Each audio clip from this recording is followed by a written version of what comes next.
और धर्म की रक्षा करने वाले श्री आदि शंकराचार्य की जीवन यात्रा शुरू होती है केरल के कलाड़ी गांव से।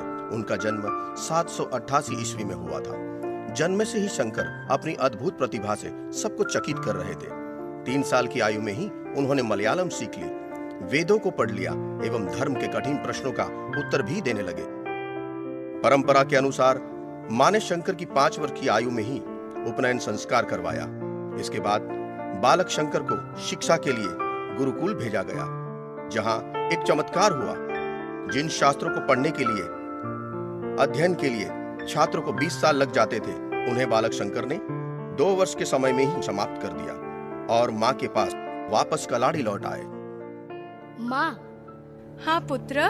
माँ, मैं देखता हूँ कि लोग जन्म लेते हैं और उनकी मृत्यु हो जाती है। इस संसार में कोई सुख नहीं, इसलिए मैं संन्यास लेकर इन बंधनों से मुक्त होना चाहता हूँ। इतने निष्ठुर न बनो पुत्र, मुझसे ऐसे वचन न कहो। यह संन्यास लेने का विचार छोड़ दो। तुम गृहस्थ बनो, यज्ञ करो, आराधना करो, पूजा करो, उसके बाद सन्यासी बनना। और तुम तो कितने विद्वान हो, कितने शास्त्र पढ़े हैं तुमने। तुम्हें तब भी अपनी माता की कोई चिंता नहीं है? क्या तुम्हें अपनी माता से कोई प्रेम नहीं है?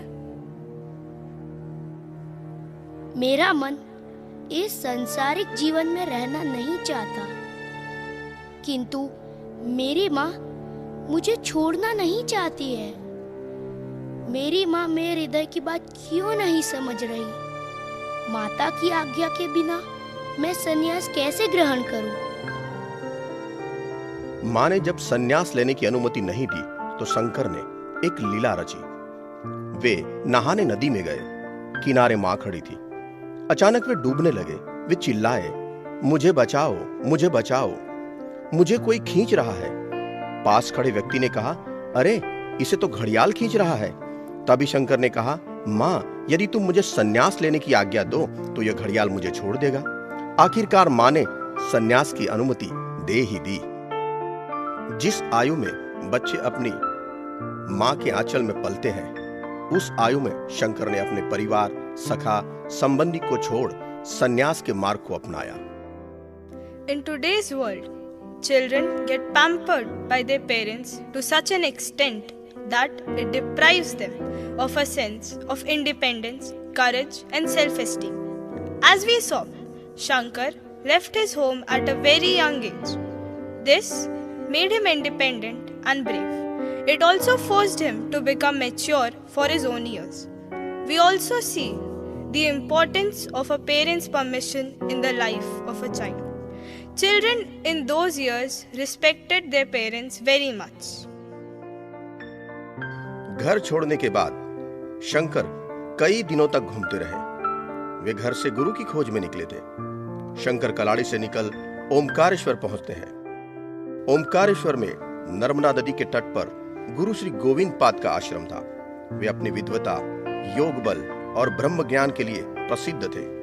वे आश्रम के पास एक गुफा में समाधि में थे जब शंकर वहां पहुंचे। उन्होंने शंकर से प्रभावित होकर उसे अपना शिष्य बनाया। कुछ वर्ष बीत गए। अब वे शंकराचार्य के नाम से बहुत प्रसिद्ध हुए। कौन हो तुम?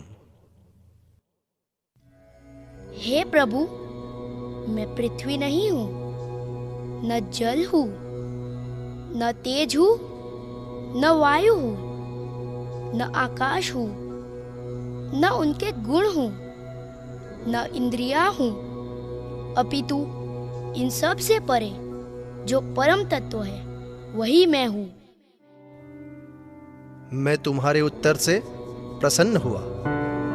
वत्स, तुम्हारे उत्तर से मुझे अद्वैत का साक्षात्कार होता है। The relationship between a guru and his disciple is one of the most beautiful relationship and one of the most auspicious ones that our culture holds. The disciple is completely devoted to the guru. It is a relationship full of utmost respect and honor. It reminds us that no matter ahead we are, These are times and these are little things that we ought to not only preserve but also perpetuate. Shankar की उम्र 12 साल की बताई जाती है। जब वे काशी में थे, एक दिन काशी में उनका रास्ता रोका गया। रास्ता रोकने वाला एक शव जलाने वाला व्यक्ति था। अछूत समझे जाने वाले व्यक्ति ने ये सवाल आदि शंकराचार्य से किए, जाति, धर्म, बड़े छोटे में कैसे भेद हो सकता है कि जबकि हम सब में एक ही ईश्वर का अंश मौजूद है। ठहरो। दूर हटो। नहीं, मैं रास्ते से नहीं हटूंगा। पहले आचार्य शंकर मेरे प्रश्न का उत्तर दे। हे महात्मन, आपने कहा दूर हटो। आप किससे दूर हटना चाहते हैं? मेरे शरीर से या मेरे शरीर में विद्यमान आत्मा से? और जब हर शरीर में एक ही आत्मा विराजमान है, तो फिर आप कैसे कह सकते हैं कि आप एक ब्राह्मण हैं और तुम चांडाल हो? आपने मुझे क्यों कहा कि मैं दूर हटूं? हे प्राणियों में श्रेष्ठ, अभी आपने जो कुछ कहा वो परम सत्य है। आप आत्मज्ञानी हैं और मैं आपका दास हूं, और इस शरीर और बुद्धि से मैं आपका ही अंश हूं। Discrimination and casteism still prevail in the country. We cannot turn a blind eye to this. It is just like a snake, tense, waiting to attack at the oblivious. If we don't become modern in the true sense and treat everyone equally, it won't be long before the whole country is divided. आचार्य शंकर 8 साल के थे तब वे संन्यास लेकर घर से निकले थे। उन्हें जगह जगह प्रशंसा और प्रसिद्धि मिली, लेकिन जिस विचार से वो निकले थे उस पर सवाल अब भी थे। सवाल उठाने वालों में उस समय के प्रकांड विद्वान पंडित मंडन मिश्र थे। मंडन मिश्र अपनी पत्नी के साथ माहेशमती नगरी में रहते थे। वे कितने बड़े विद्वान थे, इसका अंदाजा इससे भी लगाया जा सकता है कि उनके घर का पालतू तोता भी श्लोक बोलता था। मंडन मिश्र की पत्नी उभय भारती भी अपनी विद्वता के लिए प्रसिद्ध थी। आचार्य शंकर शास्त्रार्थ के लिए मंडन मिश्र के गांव पहुंचे। आचार्य शंकर और मंडन मिश्र के बीच शास्त्रार्थ शुरू हुआ। निर्णय यह हुआ कि शास्त्रार्थ की मध्यस्थता मंडन मिश्र की पत्नी उभय भारती करेगी। सर्वप्रथम आप दोनों अपने अपने विषय की स्थापना करें। देवी, आचार्य हमारे विचार जानने के लिए हमारे गांव महिषी आए हैं। इस कारण वे ही पहले अपना पद प्रस्तुत करें। अवश्य। जब उपनिषदों के महावाक्यों से जीव और ब्रह्म की एकता का बोध होता है, तो संसार और अज्ञान के सारे प्रपंच समाप्त हो जाते हैं। जीव सच्चिदान में लीन हो जाता है। वे जीवन मरण के चक्र से मुक्त हो जाता है। उपनिषद इसी का प्रमाण है। यही मेरा सिद्धांत है और यही मेरा विषय। यदि इस शास्त्रार्थ में मैं पराजित होता हूं, तो इस काशे वस्त्र और संन्यास का त्याग करूंगा। मैं वेदों के बाद है उपनिषदों को प्रमाण नहीं मानता। मैं वेद के कर्मकांड को प्रमाण मानता हूँ। दुखों से मुक्ति कर्म से मिलती है, काम से मिलती है, शब्दों से नहीं। शब्दों की शक्ति तो केवल कर्म को प्रकट करने तक ही सीमित है। मनुष्य को अपनी पूरी आयु कर्म का अनुष्ठान करना चाहिए। यही मेरी प्रतिज्ञा है। यदि इस शास्त्रार्थ में पराजित होता हूँ, तो गृहस्थ धर्म छोड़कर सन्यासी बन जाऊंगा।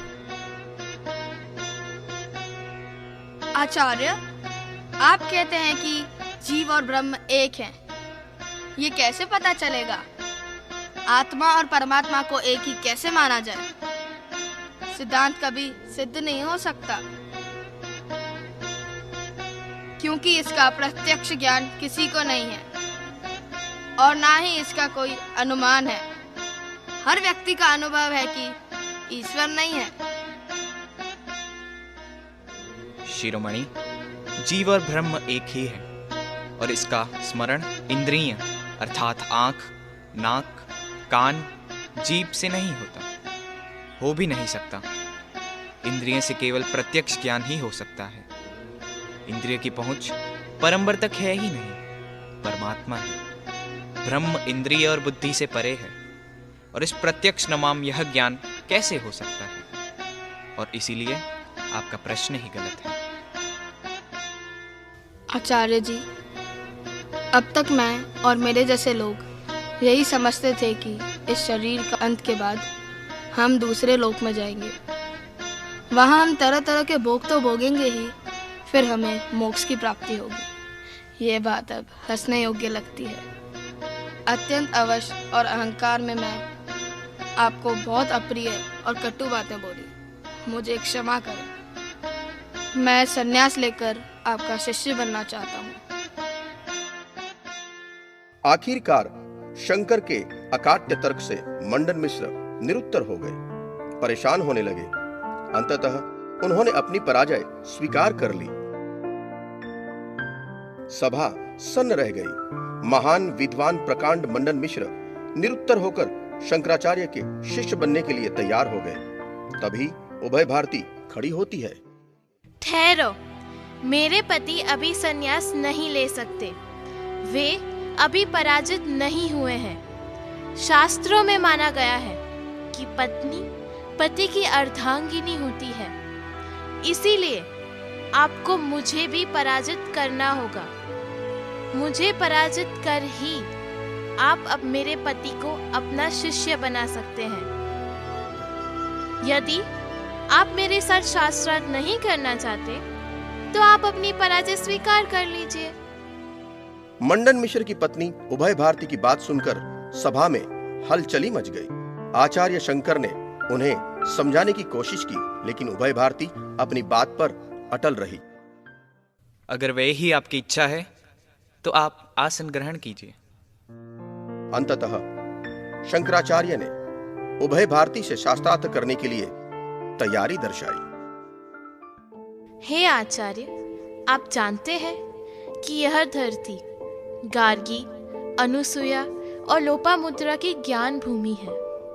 आप हमसे विजय हो या हम आपसे पराजित हो जाए, यह कोई बड़ी बात नहीं है। अपितु आप एक नारी का अस्तित्व स्वीकार करके सम्मान पूर्वक मुझसे शास्त्रार्थ करने के लिए सज्ज हुए, यही भारतीय परंपरा की विजय दर्शाती है। We see that even in those days, debates often took place. A verbal war was preferred over a physical one. We also see a glimpse of women empowerment, which was not that common in those days. We need to realize that what is needed today, the freedom of women in a true sense, was already prevailing in that period. We keep brushing off the fact that women are the backbone of our country, and it's only when that the women progress that the country will progress.